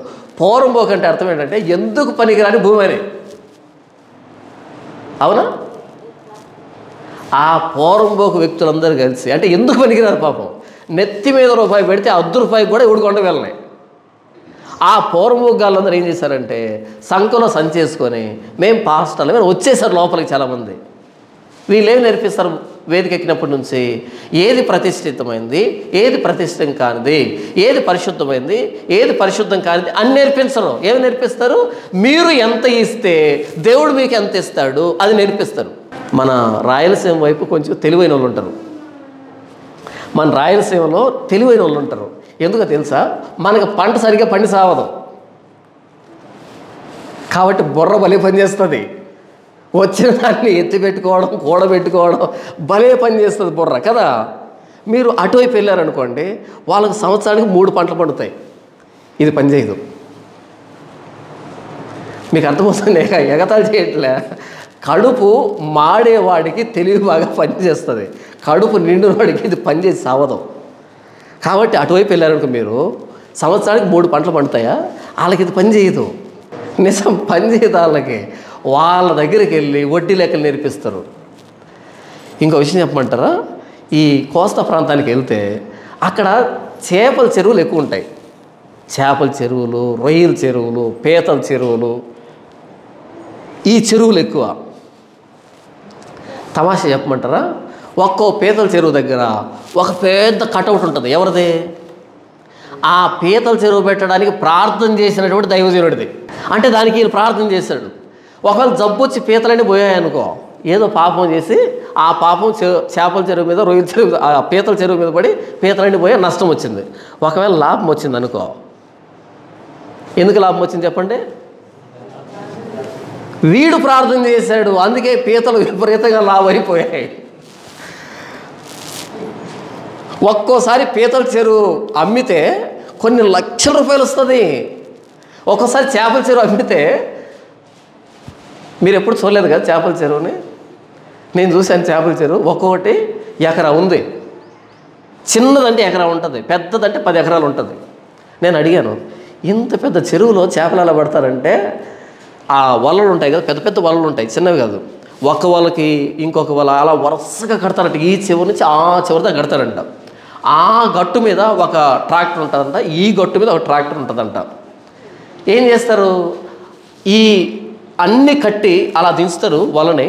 దించిన తర్వాత ఈ వల మీద ఒక వ్యక్తి కింద అడుగు తాడు ఉంటుందే, దాని మీద నిలబడతాడంటే అది కిందికి వెళ్తుంది అనమాట. ఇంకో చోట ఇంకో వ్యక్తి నిలబడతాడు, అది కిందికి వెళ్తుంది. అలా వ్యక్తులు నిలబడితే కిందికి వెళ్తుంది అది వల అడుగు భాగం అనేది. పైన ఉంటుంది, పైన పట్టుకో ఉంటాడు అనమాట. ఇక అటువైపు ట్రాక్టరు ఇటువైపు ట్రాక్టర్ రెండు ముందుకు వెళ్తూ ఉంటే అలా ఊడ్చుకుంటూ వస్తుంది వల. ఈ చివరికి వచ్చి ఎత్తేటప్పటికి అలా కుమ్మరిస్తూ ఉంటే ఒక ట్రాక్టర్, ఒక లారీ నిండిందా, ఇది వెళ్ళిపోతుంది. ఇంకో లారీలో పోసారా, అది వెళ్ళిపోతుంది. ఇంకో లారీలో పోసారా, అది వెళ్ళిపోతుంది. ఒక 20 లారీలు చేపలు వెళ్ళిపోతాయి. ఎంత లాభం అనుకుంటున్నారు?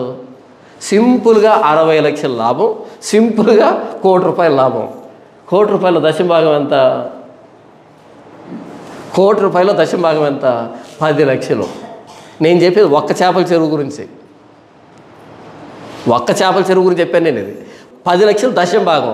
ఈ 10 లక్షల దశంభాగం ఎవరికి ఇవ్వాలి? ఈ బ్యానర్లో ఉన్నాడు పోరంబోకు, వాడికి. చెప్పిన వాడు వింటాడు, వీడు వినడు. వాడికి బుర్ర పని చేసి చావదు, వీడు పోరంబోకు, వీళ్ళిద్దరు కలిసి సేవని భ్రష్టు పట్టించారు అంతే. చేపల చెరువు ప్రార్థన ఏది నాకు తెలియగడుగుతాను. సరే, చేపల చెరువు ప్రార్థన చేయించావు, లాభం వచ్చింది కాబట్టి దశంభాగం ఇచ్చావు. ఒకవేళ నష్టం వస్తే నష్టపరిహారం ఎవరు ఇవ్వాలి? వీళ్ళు ప్రభుత్వం మీద పడతారు. వెళ్ళి మాకు చేపల చెరువులో నష్టం వచ్చింది, మాకు నష్టపరిహారం ఇవ్వాలని ప్రభుత్వం మీద ధర్నా చేస్తారు. ఇప్పుడు లాభం వచ్చేప్పుడు ప్రభుత్వానికి ఇవ్వాలి కదా, ప్రభుత్వానికి ఎవరు? ఈ పొరంబోకి ఇచ్చారు. నష్టం వచ్చేప్పుడు ఎవరిని అడుగుతారు? ప్రభుత్వాన్ని అడుగుతారు. ఏమి లాజిక్ ఇది? నేను ముందే చెప్పాను కదా, మనకి తెలివి బాగా పనిచేస్తుంది. వర్షాలు పడి సావు, చెరువులు సరిగా నిలవబడవు, పంటలు పండవు, పంట పండినా సరే తెగులు వచ్చి పోతాయి, అన్ని నష్టాల్లో అప్పుల్లో ఉంటాం. కాబట్టి వచ్చిన రూపాయిని ఎలా వాడాలని అందరం ఆర్థిక శాస్త్రవేత్తలు. మనం రాయలసీమలో ఎలా ఉంటారు? అందరూ ఆర్థిక శాస్త్రవేత్తలు, ఫైనాన్షియల్ మినిస్టర్లు. అందరం ఫైనాన్షియల్ మినిస్టర్గా మరి ఎవరినో పెట్టుకున్నారు, కానీ మనల్ని పెడితే కనుక దేశాన్ని అభివృద్ధి పథంలో నడిపించేస్తాం. అందుకే మీరు రాయలసీమలో ఎక్కడైనా మీటింగ్కి వెళ్ళారనుకోండి, పిసికి 500 ఇస్తారు కానుక, పిసికి 500 కానుక ఇస్తారు. కానీ కోస్తాకి వెళ్ళామనుకో సున్నాలు పెరుగుతుంటాయి. ఎందుకని? నన్ను తీసుకెళ్తారు చేపల చెరువు దగ్గరికి, అయ్యగారు మా చేపల చెరువు ప్రార్థన చేయండి అని. నేను 1 కేజీ ఫీడింగ్ వేసిన పాపాను పోను, ఒక చేపను చూసిన పాపాను పోను, కానీ మాత్రం ఒక 5 నిమిషాలు ప్రార్థన చేయగానే 5,000 కానుక. నాకు అనిపిస్తుంది, ఏంట్రా వీళ్ళు ఇలా ఉన్నారని, ఇంత విచిత్రంగా ఉన్నారేంటని. సర్లే, మనకు వచ్చిన బాధ వచ్చేస్తాం. అంటే వాళ్ళు అభిమానిగా పిలుస్తారు, 5,000 చేతులు కానుక పెడతారు, మరలా అదే చెరువులో ఉన్న చేపను బట్టి ఫ్రెష్గా కూర వండి వడ్డిస్తారు. వాళ్ళ ప్రేమ బాగుంటుంది, కానీ ఎందుకు ఆలోచన తక్కువ.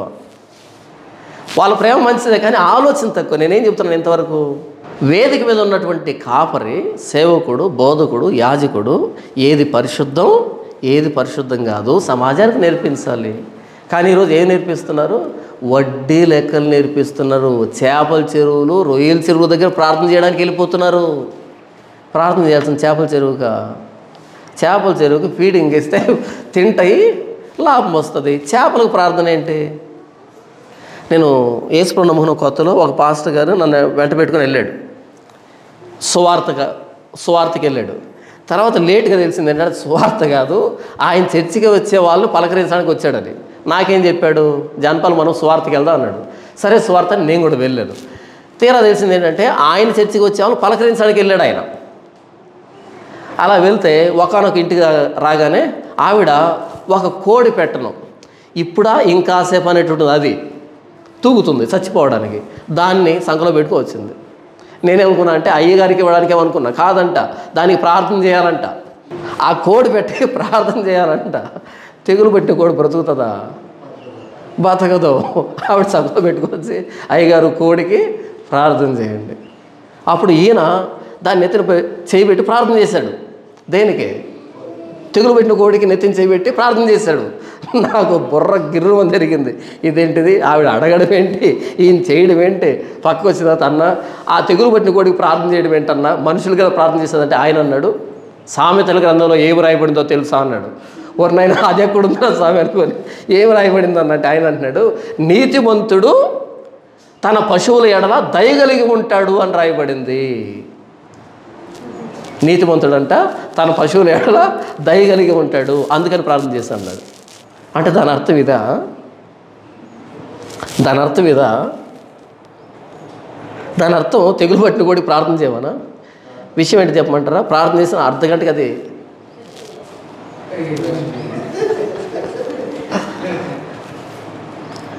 అదే పరిస్థితి. మరేంటి? నీతిమంతుడు తన పశువుల్ని దయతో చూస్తాడు, వర్కౌట్ కాలేదా? ఎందుకు అవుతుంది? దరిద్రపు కొట్టు ప్రార్థనలు ఏం చెప్పాలి? అమ్మ కోళ్ళకి కుక్కలు కాదు ప్రార్థన, మీ బతుకుల కోసం ప్రార్థన అని చెప్పాల్సిన స్థానంలో వాళ్ళని నొప్పించకుండా కోళ్ళకు ప్రార్థన, కుక్కలకు ప్రార్థన, చేపల చెరువుకు, రొయ్యల చెరువుకు ప్రార్థన. సరే ప్రార్థన చేస్తే చేసావు, వాళ్ళకి నష్టం వచ్చేటప్పుడు నష్టాన్ని ఎవరు ఇవ్వాలి? ప్రార్థన చేసే రోజు చెప్పాలి, అమ్మా నేను ప్రార్థన చేస్తున్నా, మీ రొయ్యల చెరువుకి తిరిగే లేదు, ఒక్కొక్క రొయ్యి అర్ధ కేజీ పెరుగుతుంది చూడండి అని చెప్పాలి. పెరగని పక్షంలో అన్నీ చస్తే గవర్నమెంట్ మీదకి వెళ్ళకండి, నా దగ్గరికే రండి, నేను మీకు నష్టపరిహారాన్ని ఇస్తాను అని చెప్పి ప్రార్థన చేయాలి. అది నిజమైన ప్రార్థన అంటే. అంతే కదా మరి. దశం భాగమేమో నీకు. ఇంకో విషయం చెప్పంటారా, ఈ బ్యానరు ఒక దగ్గర ఉండదు, ఆ ఊర్లో ఉన్న రొయ్యల చెరువు అన్నిటి దగ్గర ఉంటుంది వీడి బ్యానరు. ఇప్పుడు చెప్పండి, 100 రొయ్యల చెరువులు ఉంటే 100 రొయ్యల చెరువు నుంచి దశం భాగం వస్తే వీడికి ఎంత వస్తుంది? రొయ్యల చెరువు వేసిన వాడికంటే రెట్టింపు వస్తుంది. అందుకన్నా నువ్వు తెలివి పని చేయదని, అందుకన్నా నువ్వు ఇది పని చేయదని. ఒక్క రొయ్యల చెరువు వేసుకుంటాడు, వాడికి ఎంత లాభం వస్తుందో వీడికి రెట్టింపు వస్తుంది. ఎందుకని? ఒకటి కాదు కదా, వండుకున్నవాడికి ఒకటే కూర, అడక తినేవాడికి 60 కూరలు అంట.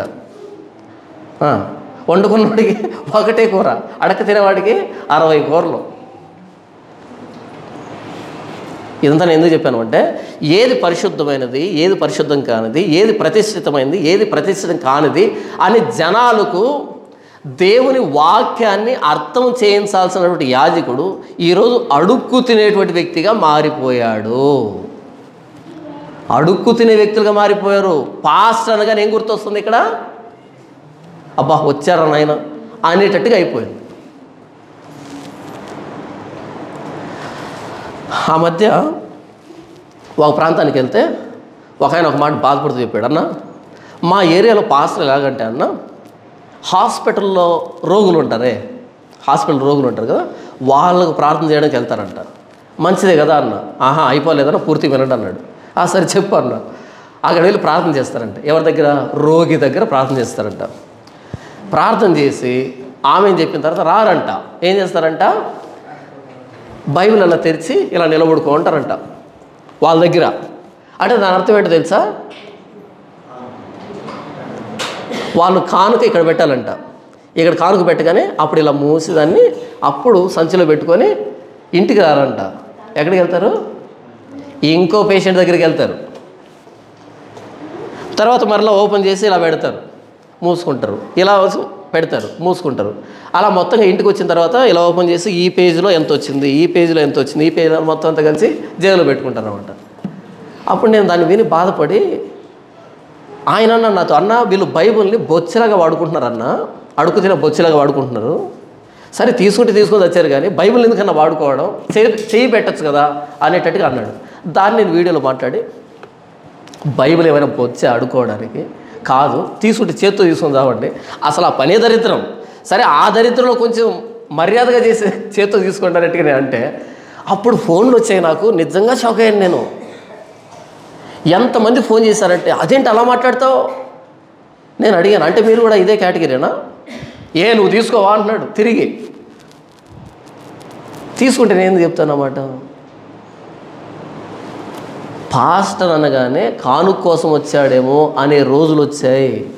అది నిజం కూడా. పాస్టర్ ఇంటికి వస్తున్నాడంటే ఆయన 4 మాటలు చెప్తాడు, ప్రార్థన చేస్తాడు, 4 దేవుని గురించి చెప్పి మమ్మల్ని ఉద్ధరిస్తాడు అనేటువంటి రోజులు పోయి నాయనా ఎక్కడ 500 డబ్బు ఉందో, ఎక్కడ 1000 రూపాయల డబ్బు ఉందో వెతుక్కుందాం, ఇవ్వకపోతే అవమానిస్తాడే అనేటువంటి పరిస్థితి వచ్చింది ఈరోజు. ఇవ్వకపోతే 10 మంది చెప్తాడేమని పరిస్థితి వచ్చింది. కానీ బైబిల్ చెప్పని మాట ఏంటి తెలుసా? యాజకులు ఏది ప్రతిష్ఠితమైంది, ఏది ప్రతిష్ఠితం కానిది, ఏది పవిత్రమైంది, ఏది పవిత్రం కానిది, ఈ తేడా నేర్పించాలి జనాలకి. ఎక్కడ మీరు చర్చికి వెళ్ళి చూడండి, నిజంగా వాక్యానికి అర్థం ఏంటో వివరించబడుతుందో చూడండి. ఏ చర్చికి వెళ్ళినా, ఏ పాస్టర్ దగ్గరికి వెళ్ళినా డబ్బును గూర్చి ప్రసంగం లేకుండా ముగించటం లేదు. ఈరోజు మారిపోయింది, వ్యవస్థ మారిపోయింది.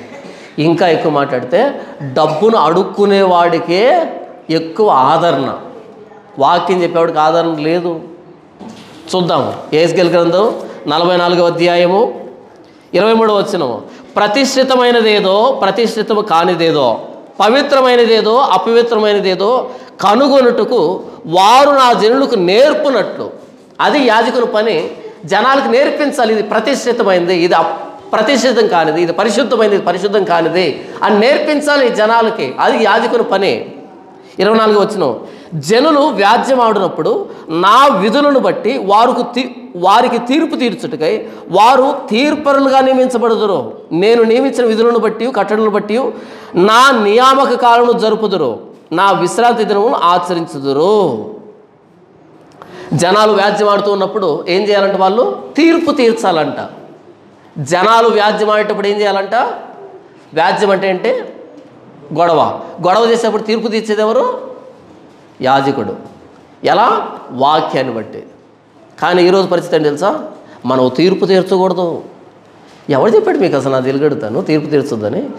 ఏ విషయంలో తీర్పు తీర్చకూడదు? నీ కంటిలో దూలం ఉన్నప్పుడు తీర్పు తీర్చకూడదు. నీ కంట్లో దూలం లేకపోతే లక్షణంగా ఎదుటివాడి కంట్లో నలుసును తీసేయచ్చు అంటాడు యేసు ప్రభు. పూర్తి చదువు సందర్భాన్ని. నీ కంట్లో దూలం పెట్టుకొని నలుసును చూడొద్దు, అప్పుడు స్పష్టంగా కనపడదు. నీ కంట్లో దూలాన్ని తీసివేసుకుంటే, నీ కంట్లో దూలం లేకపోతే అప్పుడు నలుసుని స్పష్టంగా చూస్తూ ఉంటాడు యేసు ప్రభు. మనం తీర్పు తీర్చుకోకపోతే బయటోడు తీర్పు తీరిస్తే మనకు అవమానం కాదా?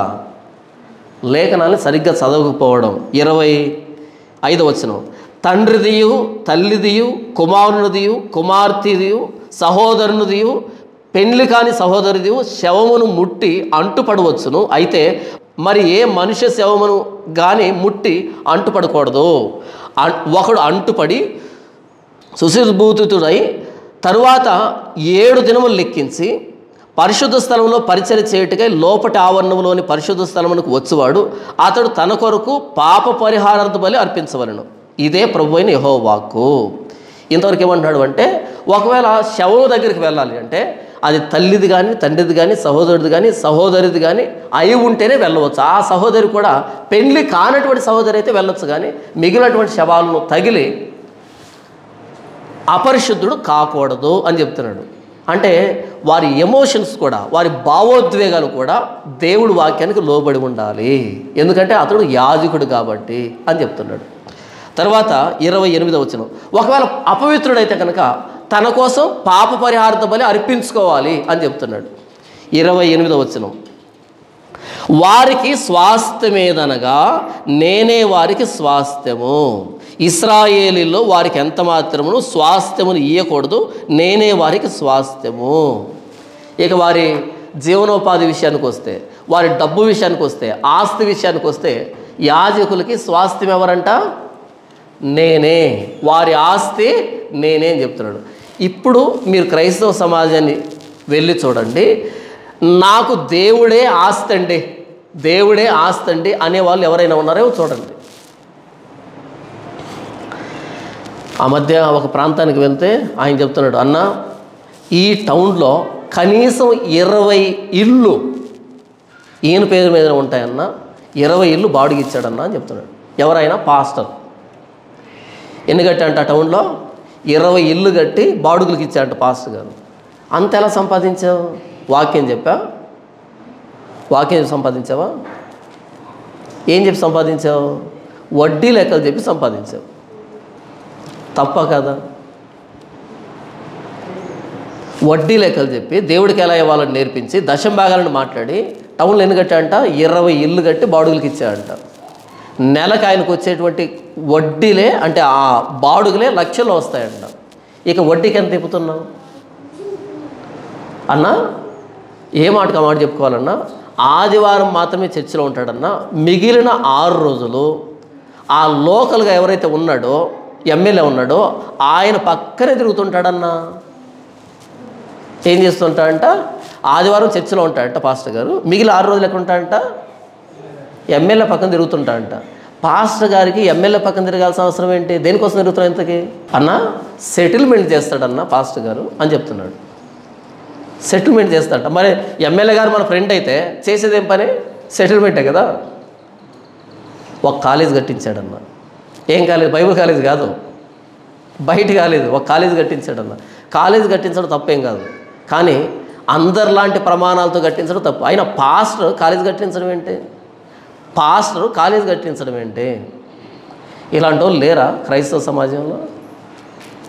కానీ సాదోకు వంశానికి వచ్చి దేవుడు మాట్లాడుతూ, మీ స్వాస్థ్యం నేనే, మీ ఆస్తి నేనే. నీ ఆస్తి ఏంటంటే నా ఆస్తి దేవుడు, అంతే. ఇప్పుడు నేను ధైర్యంగా చెప్పగలను, నా ఆస్తి దేవుడు, ధైర్యంగా చెప్పగలను. ఎవరికి ముఖస్తుతి చేయము, ఎవరిని పొగడం, ఎవరిని ఏమంటారు తమాషా మాటలు మాట్లాడడం. కేవలం దేవుణ్ణి ఆస్తిగా పెట్టుకున్నటువంటి వ్యక్తులు మనం. ఎప్పుడైనా మీకు వడ్డీ లెక్క నేర్పించానా? ఎప్పుడైనా వడ్డీ లెక్క నేర్పించానా? లేదు. నా ఆస్తి దేవుడు, నా సమస్య దేవుడే, నా పరిష్కారం దేవుడే. నాకేదైనా ఇబ్బంది వచ్చిందనుకో ఆయనే నా సమస్య, నాకేదైనా లాభం వచ్చిందనుకో ఆయనే నా పరిష్కారం. నా ఆస్తి ఆయనే, నా నష్టం ఆయనే, నా లాభం ఆయనే. ఈరోజు కాదు, ప్రారంభ రోజు నుంచి ఈ రోజు వరకు కూడా నా ఆస్తి దేవుడిగా పెట్టుకొని ఇంత దూరం వచ్చాను. అందుకని ఎప్పుడు మిమ్మల్ని ₹1 అడగలే, ఎప్పుడు ₹1 అడగలే. ఎందుకు ఈ మాట చెప్తున్నానంటే, నేను గొప్ప ఉన్నాను కాదు, మిగిలిన ప్రపంచాన్ని చెప్తున్నా ఇలా చేయండి సేవ చేస్తే అని. దేవుడిని ఆస్తిగా పెట్టుకోండి, అది అద్భుతం, అది దేవుడు మెచ్చేటువంటి సేవ. దేవుడు ఒక వ్యక్తిని తనకు యాజకుడిగా చేసుకున్నాడు అంటే ఆ వ్యక్తికి ఆస్తిని ఇవ్వడం, నేనే నీ ఆస్తి అని చెప్తాడు, నేనే నీ ఆస్తి అని చెప్తాడు. ఇప్పుడు ఒక మాట చెప్పనా, ఉన్న పలంగా ఈ చర్చి కూలిపోయి, ఉన్న పలంగా ఇల్లు కూలిపోయి, ఉన్న పలంగా మొత్తం అంతా పోయి ఒక్కనే మిగిలాను అనుకో, మరలా అక్కడి నుంచి ప్రారంభించి ఇంత దూరం రాగలుగుతా, నేను ఇంకా పైకి వెళ్ళగలుగుతా. నా చేతిలో ఒక బైబిల్ ఉంటే చాలు, అంతే. మరొకసారి చెప్తా వినండి, ఇప్పుడున్న దాన్ని మొత్తం తీసేసిన, కట్టుబట్టలతో నన్ను వదిలిపెట్టిన ఒక బైబిల్ ఎవడైనా ఇస్తే, దయచేసి ఒక బైబిల్ ఇస్తే అక్కడి నుంచి మరలా ఈ స్థాయికి వస్తాను నేను, ఇంకా పైకి వెళ్తాను నేను. ఎందుకంటే నా ఆస్తి దేవుడు, నా నమ్మకం, నా ధైర్యం, నా భరోసా, నా పెట్టుబడి ఇది. మా నాన్న చనిపోయినప్పుడు మా నాన్న అకౌంట్లో ₹1000 ఉంది. ₹1000 మరి 500 మర్చిపోయాను, లెక్క కూడా గుర్తులేదు. ఇంత దూరం ఎలా వచ్చాను? ఇదే దేవుడు ఏర్పాటు చేస్తున్న యాజకుడు ఆస్తి దేవుడే, పనివాడు జీతానికి పాత్రుడు. జీతం ఇచ్చేది ఎవరు? పనికి నియమించినోడు. ఎవరైనా? యేసు ప్రభువు. ఒక్కోసారి నేను నమ్మకం లేనటువంటి పని చేస్తాను, దొంగ సేవ చేస్తాను, అయినా సరే నమ్మకమైనటువంటి యజమాని ఆయన. ఏదోలే సోమరిపోతనంగా చేశాడు, అయినా సరే నమ్మకంగా వేస్తాడంటే అకౌంట్లో డబ్బు, నా జీతం రానే వస్తుంది. నమ్మకమైన యజమాని, నమ్మకమైన యజమాని. పనివాడు జీతానికి పాత్రుడు. కొన్ని సందర్భాల్లో పని చేయకుండా దొంగతనంగా తిరిగినా సరే ఆయన మాత్రం జీతం ఇవ్వనే ఇస్తూ ఉన్నాడు. ఇంత దూరం ఆయనే ఇచ్చాడు. ఎవరిని చేయి దాచి రూపాయి అడిగినటువంటి చరిత్ర ఎక్కడ లేదు. ఇది రాయబడుతుంది చూడండి 28వ వచనం. వారికి స్వాస్థ్యమేదనగా నేనే వారికి స్వాస్థ్యము. ఎంత గాంభీర్యం తెలుసా, ఎంత గౌరవం తెలుసా, ఎంత హుందాతనం తెలుసా ఆ మాటలో. దేవుడే నా ఆస్తి అని చెప్పగలిగిన పాస్ట్ ఎక్కడా? ఒక ఇంటికి వెళ్తున్నాడంటే ఎంత ఇస్తారని ఆలోచన కాకుండా వాళ్ళకు నేను ఏమి చెప్పాలని వెళ్తున్నటువంటి పాస్ట్ ఎక్కడా? ఒక మీటింగ్ పిలుస్తున్నారంటే, నన్ను చాలామంది మీటింగ్ పిలుస్తారు కదా, మీటింగ్కు పిలిచినప్పుడు వాళ్ళు అడుగుతారు ఫోన్ చేసి, అన్న మీరు ఏం తీసుకుంటారు అని, ఎంత ఇవ్వాలి మీకు అని. నేను అంటాను, మీకు ఎంత ప్రేరేపణ వస్తే అంత ఇవ్వండి అన్న, సరిపోతుందా? మిగిలింది ఆయన దగ్గర ఇప్పించుకుంటారు, మీరు ఇవ్వకపోయినా పర్లేదు, ఆయన దగ్గర ఇప్పించుకుంటారు అంతే. ఇప్పటి వరకు అదే. నన్ను ఎవరైతే మీటింగ్లు పిలిచారో వాళ్ళకి ఫోన్ చేసి అడగండి, మిమ్మల్ని ఎంత అడిగాడు జానపాలని అడగండి, ఏం అడగలేదు మేమే ఇచ్చాం అని చెప్తారు వాళ్ళంతా. ఒకసారి ఒక ప్రాంతానికి మీటింగ్కి వెళ్ళాను. మీటింగ్కి వెళ్తే వాళ్ళు తనమునకలు అయిపోయారు, ఆలోచిస్తున్నారు. అందరు కలిసి నలుగురు కలిసి ఆలోచిస్తున్నారు. మొత్తానికి ఒకటి ధైర్యం చేసి నా దగ్గరకు వచ్చి, అంటే వీళ్ళందరూ డిస్కస్ చేసుకొని నా దగ్గరకు వచ్చి ఒక మాట అడిగారు, అన్న ఏం తెమ్మంటారు అని. అంటే అర్థం ఏంటి తెలుసా? పీతల పులుసు, చేపల ఇగురు, రొయ్యలు వేపుడు ఇలా చెప్తాను అనుకున్నారు వాళ్ళు.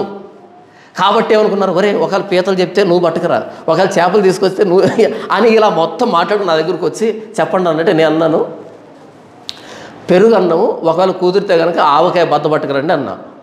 నలుగురు ముఖాలు చూసుకొని ఏంటి అన్నారు.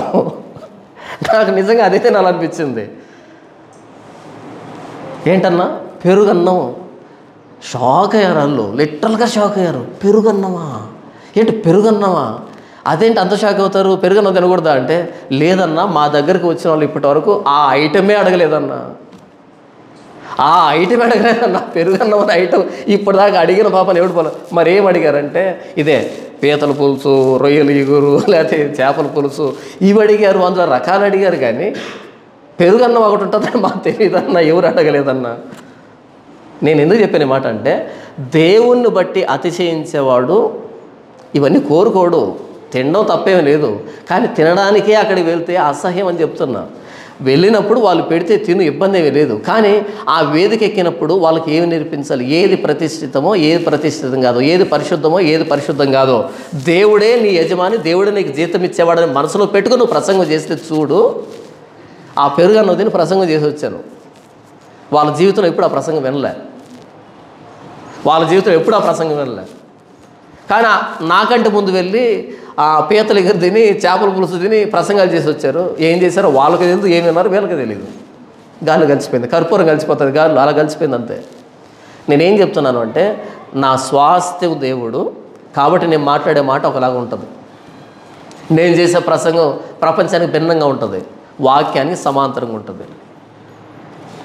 నేను వాక్యాన్ని చెప్పేటప్పుడు ఈ వాక్యాన్ని బట్టి ఎంత రాబట్టాలని పొరపాటు కూడా ఆలోచించను. నేను ఎక్కడికి వెళ్ళి వాక్యం చెప్పినా సరే చాలా మట్టుకు శత్రువులు అయిపోతారు. ఎందుకని?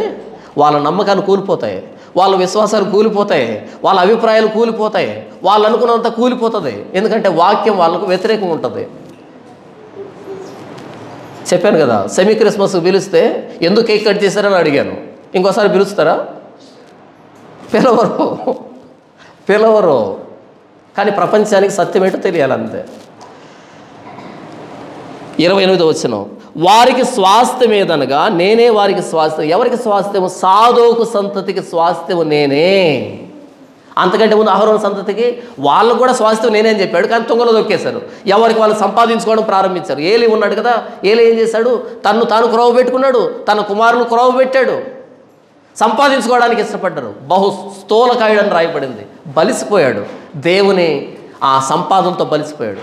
కానీ సాధువుకు సంతానానికి స్వాస్థ్యం ఏంటంటే, జీతం ఏంటంటే, ఆస్తి ఏంటంటే నేనే. ఈ కాంపౌండ్లో, ఈ చర్చిలో ప్రతి రూపాయి నాదే. దేవుని దగ్గర నుంచి తెచ్చుకున్న ప్రతి రూపాయిని నా స్వాస్థ్యం దేవుడు. నేను వేసుకున్న బట్టలు దేవుని దగ్గర నుంచి వచ్చాయి. నేను తింటున్న ప్రతి మెతుకు దేవుని దగ్గర నుంచి వచ్చింది. ధైర్యంగా చెప్పగలను, నా స్వాస్థ్యం దేవుడు. ఏ మాయమాట చెప్పింది లేదు, ఏ స్వార్థపు మాట చెప్పింది లేదు, ఏ అబద్ధం చెప్పింది లేదు, ఏ కవింపు మాట చెప్పింది లేదు, ఎవరిని పొగిడింది లేదు, ఎవరికి మొక్కుస్తూ చేసింది లేదు. కేవలం వాక్యం చెప్పి అలా వచ్చిన రూపాయితోనే ఈరోజు ప్రతి మెతుకు నేను తింటున్నాను. ఇది ధైర్యం అంటే. ఈ ధైర్యం సతీష్ కుమార్కి ఉండదు. వెళ్ళి అడగండి. సతీష్ కుమార్ ఫ్లైట్లో తిరిగి వచ్చేమో, ప్రైవేట్ జెట్లో తిరిగి వచ్చేమో. నాకున్న ధైర్యం ఉండదు. ఎందుకంటే నేను ఒక్కో రూపాయి సంపాదించుకున్నా అంటే కేవలం దేవుడిస్తేనే తీసుకున్నా. నాకు ఆ ధైర్యం ఉంది. ఎవరిని మోసం చేయలే, నాకు ఆ ధైర్యం ఉంది. దొంగ సాక్ష్యాలు ఎప్పుడు చెప్పించలే, నాకు ఆ ధైర్యం ఉంది. దశంభాగాలు ఎప్పుడు అడగలే, నాకు ఆ ధైర్యం ఉంది. కట్టుకథలు ఎప్పుడు చెప్పలే, పెట్టకథలు ఎప్పుడు చెప్పలే, నాకు ఆ ధైర్యం ఉంది. ఎప్పుడు కొబ్బరి నూనె బాటలు అమ్మలే, నాకు ఆ ధైర్యం ఉంది. ఎప్పుడు కర్చీపులు అమ్మలే, పెన్నులు అమ్మలే, ప్రార్థన చాపలు, ప్రార్థన అట్టలు అమ్మలే, నాకు ఆ ధైర్యం ఉంది. దేవుడే నా స్వాస్థ్యం. ఈ మాట ఎంతమంది పాస్టర్లు చెప్పగలరు? ఛాలెంజ్ ఇది, ఓపెన్ ఛాలెంజ్ ఇది. వారికి స్వాస్థ్యం ఏదనగా నేనే వారికి స్వాస్థ్యము. ఇశ్రాయేలీల్లో వారికి ఎంత మాత్రమును స్వాస్థ్యమును ఇయ్యకూడదు, నేనే వారికి స్వాస్థ్యం. మిగిలిన వారికి చెప్తున్నాడు, వారికి స్వాస్థ్యాన్ని ఇవ్వకండి, నేనే వారికి స్వాస్థ్యం. ఈరోజు కోట్ల రూపాయల ఆస్తులు సంపాదించుకున్న వాళ్ళకి ధైర్యం ఎక్కడి నుంచి వస్తుంది?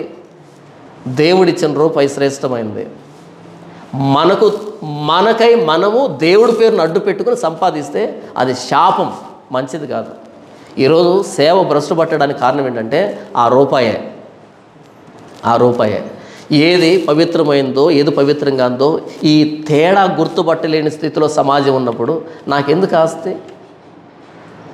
నా ఆస్తి బైబుల్. ఇదిగో ఈ బైబుల్లే, ఇది 450 అనుకుంటా నీకు ఉన్నది, 450.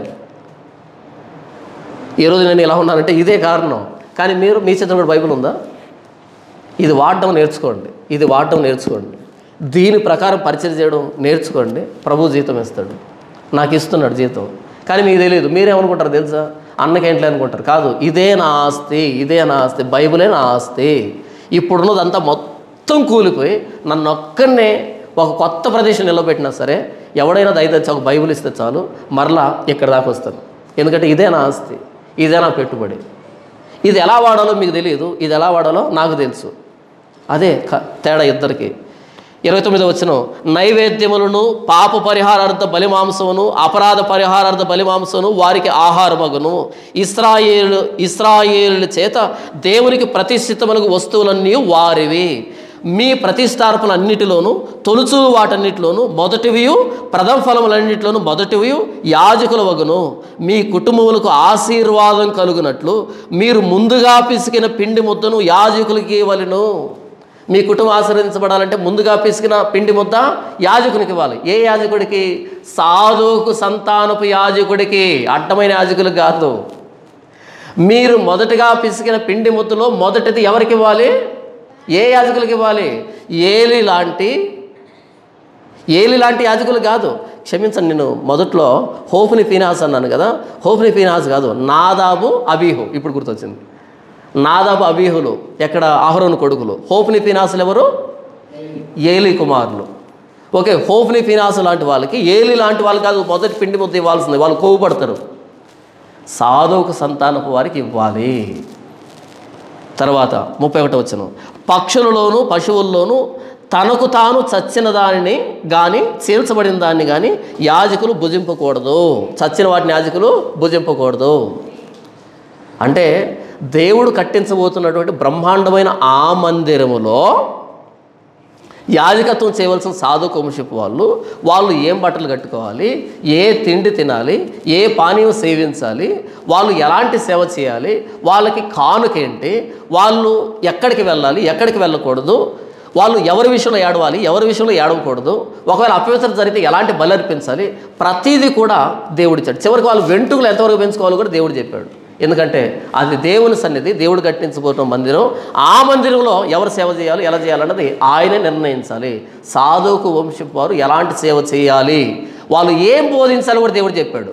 వాళ్ళ బోధనాంశం ఏంటంటే ప్రజలకి ప్రతిష్ఠితమైనది ఏంటి, ప్రతిష్ఠితం కానిది ఏంటి, పరిశుద్ధమైనది ఏంటి, పరిశుద్ధం కానిది ఏంటి, ఏది పాపం ఏది పరిశుద్ధత ప్రజలకు నేర్పించాలి. ఇది మీరు నేర్పించినప్పుడు మీకు నేను స్వాస్థ్యం అవుతా, మీకు నేను ఆస్తిని అవుతా, మీకు నేను ఆహారాన్ని అవుతా అని దేవుడు చెప్తున్నాడు. ఇప్పుడు కొత్త నిబంధనకు వస్తే ప్రభువైన యేసుక్రీస్తు తన శరీరం అనే తెర ద్వారా ఏర్పరచబడినటువంటి ఆ మార్గాన్ని మన కోసం ప్రతిష్ఠించాడు. కానీ పాత నిబంధనలో యెహెజ్కేలు దర్శనంలో యాజకుడు దేవుడు చెప్పినటువంటి జనపనార బట్టలు ధరించాలి. కానీ ప్రభువైన యేసుక్రీస్తు పరలోకానికి మనం తీసుకుని వెళ్ళడానికి తన శరీరం అనే తెర ద్వారా ఏర్పరచబడిన మార్గాన్ని ప్రతిష్ఠించాడు. తేడా అర్థమవుతుందా? అక్కడ బట్టలు ఏం వేసుకోవాలి, అక్కడే ఆగిపోయారు సాధు వంశపు వాళ్ళు, జనపనార దగ్గర ఆగిపోయారు. కానీ ప్రభువైన యేసుక్రీస్తు తన శరీరం అనే తెర ద్వారా నూతన మార్గాన్ని ఏర్పాటు చేశాడు. అక్కడ సాధు వంశపు వాళ్ళు ఏం తినాలి, ఏం తినకూడదు, ఏది తాగాలి, ఏది తాగకూడదు అనే దగ్గర మిగిలిపోయారు. కానీ ప్రభువైన యేసుక్రీస్తు ఆయన శరీరాన్ని, ఆయన రక్తాన్ని మనకు తినేదానికి ఇచ్చాడు, పస్కా పశువుగా. ఎంత తేడా! అక్కడ సాధు వంశపు వాళ్ళు ఏం చేశారు అంటే, వాళ్ళు ఏదైనా పొరపాటుగా అపవిత్రపరచబడితే వాళ్ళ కోసం బలి అర్పించుకోవాలి అన్నది అక్కడ రాయబడింది. కానీ ప్రభువైన యేసుక్రీస్తు ఆయన కోసం ఆయన ఎప్పుడు బలి అర్పించుకోవాలి. ఎందుకంటే ఆయన పవిత్రుడును, నిర్దోషియు, నిష్కల్మషియు, పాపుల్లో చేరక ప్రత్యేకముగా ఉన్నవాడు, మన కోసం ప్రాణత్యాగం చేసినాడు, మనల్ని పరిశుద్ధపరిచినాడు. ఎంత తేడా అసలు! అక్కడ సాధు వంశపు వాళ్ళకి దేవుడే స్వాస్థ్యం అంట, దేవుడే ఆస్తి అంట. కానీ ప్రభువైన యేసుక్రీస్తు ఆయన ధనవంతుడై ఉండి మన కొరకు దరిద్రుడాయను. ఎంతటి తేడా! ఆయన ధనవంతుడై ఉండి పరలోక అధిపతి మనలాంటి శరీరంతో వచ్చి మన నిమిత్తం దరిద్రుడాయను, తన్ను తాను రిక్తుడుగా చేసుకొనెను, శిలువ మరణం పొందినంతగా తగ్గించుకున్నాడు, మనల్ని ధనవంతులు చేయడానికి, పరలోక ఐశ్వర్యవంతులు చేయడానికి. ఎంతటి తేడా! ప్రభు ఇక్కడ సాధు వంశపు వాళ్ళు వెంట్రుకలు పొడవుగా పెంచుకోకూడదు, క్షౌరం చేసుకోకూడదు. కానీ ప్రభువైన యేసుక్రీస్తు వెంట్రుకలు పెరికివేయబడ్డాయి. వెంట్రుకలు పెరికివేయ వారికి నా వెంట్రుకలను అప్పగించుతని, నా ముఖాన్ని అప్పగించుతని, నా గడ్డాన్ని అప్పగించుతని. ఇది ఎలాంటి యాజకత్వము! వాళ్ళు చెమట వాసన రాకుండా బొచ్చుతో చేసిన బట్టలు ధరించకూడదు, చెమట వాసన రాకుండా జనపనార బట్టలే వేసుకోవాలి. ప్రభువైన యేసుక్రీస్తు చెమట కాదు, ఆయన చెమట రక్త బిందువుల వలె ఆయను రక్తపు చెమట గారింది మన పాపాలని పరిహరించే విషయంలో. ఎంతటి తేడా ప్రభువైన యేసుక్రీస్తు యాజకత్వానికి!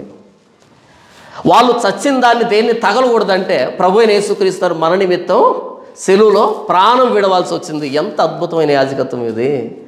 సాధువుకు యాజకత్వానికి కూడా అర్థం కాని యాజకత్వం నా ప్రభువైన యేసుక్రీస్తు యాజకత్వం. అక్కడ వాళ్ళు లోపటి ఆవరణలోకి వచ్చినప్పుడే ఇవన్నీ పాటించాలి. కానీ ప్రభువైన యేసుక్రీస్తు 33.5 సంవత్సరాలు ఈ లోకానికి వచ్చి తన దైవత్వాన్ని పక్కన పెట్టాడు, అంతగా తగ్గించుకున్నాడు, శిలువ మరణం పొందినంతగా తగ్గించుకున్నాడు. ఆ సాధువు వంశపు వాళ్ళు తల్లిదండ్రులు మరణించినప్పుడు, తోబుట్టువులు మరణించినప్పుడు మాత్రమే దగ్గరికి వెళ్ళాలి. కానీ ప్రభువైన యేసుక్రీస్తు సమస్త మానవ జాతి కోసం శిలువలో ప్రాణం పెట్టి ఆయన తిరిగి లేవడాన్ని బట్టి మరణాన్నే లేకుండా చేశాడు. ఈయన మరణాన్ని బ్రింగివేశాడు. ఈయన పునరుద్ధాన బలంతో మర్త్యమైనటువంటి మరణాన్ని లేకుండా చేసేసాడు. ఎంత అద్భుతమైనటువంటి యాజకత్వం ప్రభువైన యేసుక్రీస్తు అన్నది. ఆ రోజు యెహెజ్కేలు చూసినటువంటి దర్శన నెరవేర్పు ప్రభువైన యేసుక్రీస్తు వారిలో నెరవేరింది. ఆయన దగ్గరికి నీవు నేను వచ్చాం. సాధువుకు యాజకత్వం కాదు ఇది, ప్రభువైన యేసుక్రీస్తు వారి నిరంతర యాజకత్వం. సాధువుకు యాజకులు మరణించారు, లేరు, వాళ్ళు చరిత్రలో కనుమరుగైపోయారు. కానీ ప్రభువైన యేసుక్రీస్తు యాజకత్వం ఎప్పటికీ జరుగుతుంది, యుగాంత వరకు జరుగుతుంది. మన పక్షాన దేవుని కుడిపార్శ్వాన ఉండి విజ్ఞాపన చేస్తున్నాడు ఆయన. నిరంతరం యాజకుడు ఆయన. ఆయనకు మరణం లేదు.